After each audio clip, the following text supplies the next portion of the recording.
Very much, Mr Deputy Speaker. As so many in this House have already commented on, today marks the start of National Reconciliation Week, and Reconciliation Australia's theme for 2021 is more than a word. And while words and speaking out are very important in raising concerns of the community, I'd like to take the opportunity to promote some of the actions that are being taken in weight as part of Reconciliation Week. We know the reconciliation movement takes action to amplify the voices of First Nations people. Mr Speaker, Deputy Speaker, earlier this month I attended the Kaurna Cultural Workshop, and this was a rich workshop with colour, culture and community learnings, and it was held at the beautiful Wirraparinga Reserve, or as you may know as Mitcham Reserve there on Old Belair Road. Many thanks to all those involved in that afternoon, but a very special mention must go to the organiser, Liesl von der Borch, and for all her work in putting this moment together, and the City of Mitcham for their grant funding. I really enjoyed the talks, the stories and presentations, but especially the discussions from Drew Kilner and Anzac Lakoviak about Wakatalki, Murupaka and Tilia. Mr Deputy Speaker, this Sunday will be the Blackwood Reconciliation Walk, which has been held every year for many, many years as part of Reconciliation Week. Once again, we will meet at the Blackwood Uniting Church on the roundabout and walk down together down Shepherd's Hill Road to Coldbrook Reconciliation Park.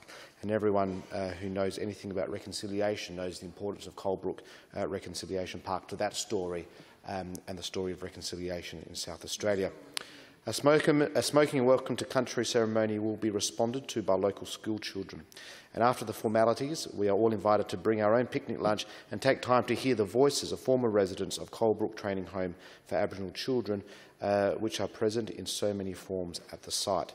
For those wanting to join, the march starts at 11:30 a.m. The Blackwood Reconciliation Group takes many actions to further reconciliation in our community. Last year, it was great to help out with the planting of over 600 native trees at Coldbrook Reconciliation Park as part of the Indigenous Plants Project.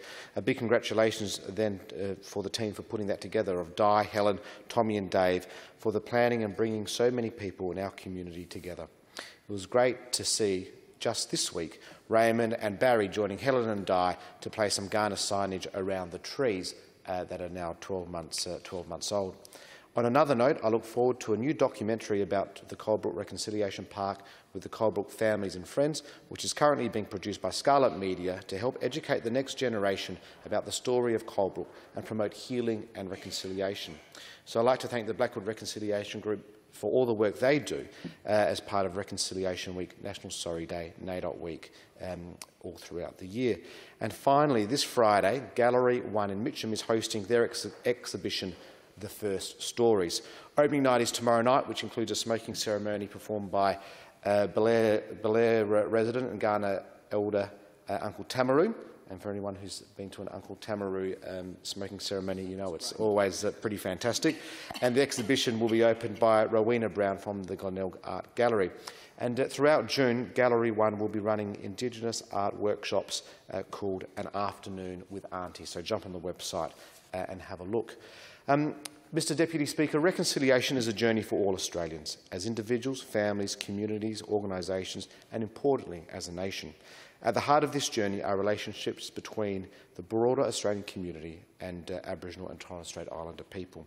There are many ways to become more involved in reconciliation, from educating our youngest members of society to reading Indigenous storybooks to joining the conversation online.